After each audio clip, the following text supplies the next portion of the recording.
Vamos mergulhar hoje numa das peças mais antigas e viscerais da literatura hebraica. Não é só um texto, é um épico de vitória, sabe? Cheio de personagens que a gente não esquece, muito drama e uma emoção bem crua. Essa é a história que o Cântico de Débora nos conta.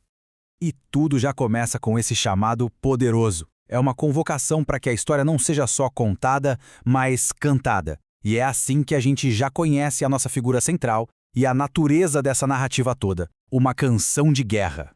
Para a gente entender o peso dessa canção, a gente precisa primeiro visualizar o cenário. O poema pinta um quadro bem sombrio de como estava Israel antes da Débora aparecer.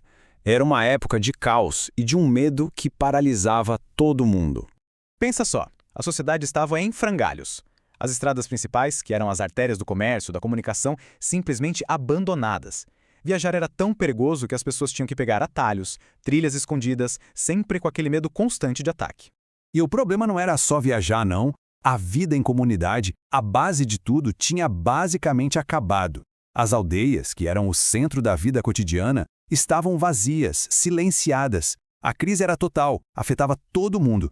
E aí o poema lança uma pergunta retórica, daquelas que já vem com a resposta, sabe? Para mostrar o quão indefeso o povo estava. No meio de dezenas de milhares de pessoas, era quase impossível achar uma arma.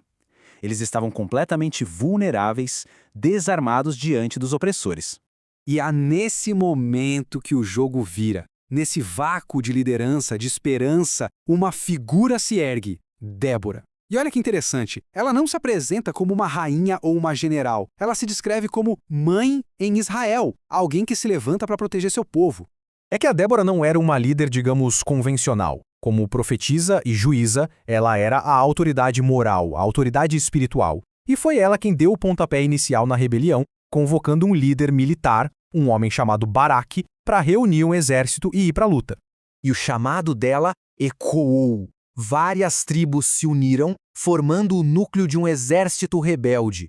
De Efraim e Benjamim mais ao sul, até Zebulon e Naftali lá no norte, uma coalizão começou a se formar, disposta a arriscar absolutamente tudo.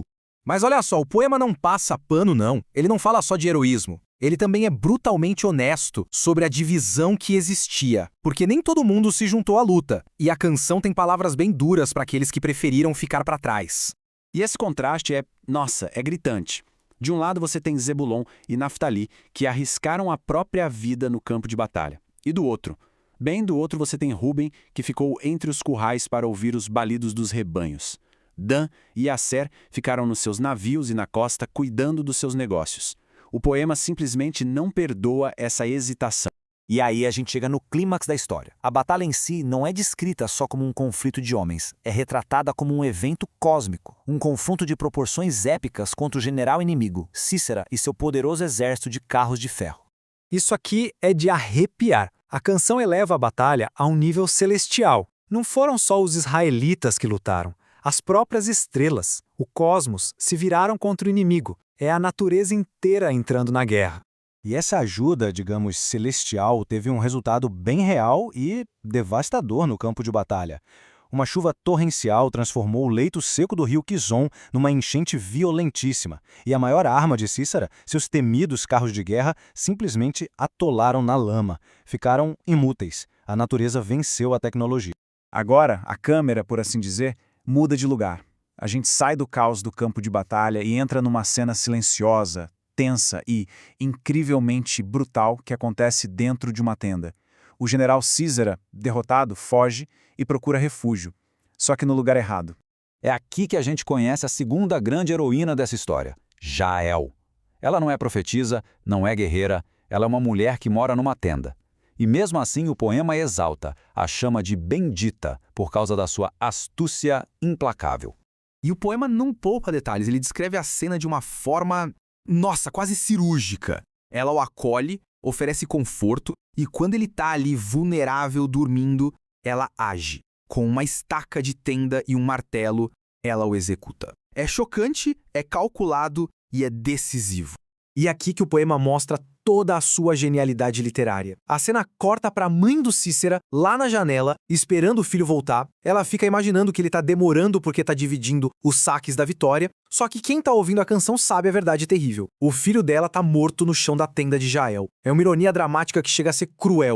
E com isso, a canção começa a caminhar para o seu desfecho, resumindo a mensagem principal e o resultado final de toda essa luta sangrenta.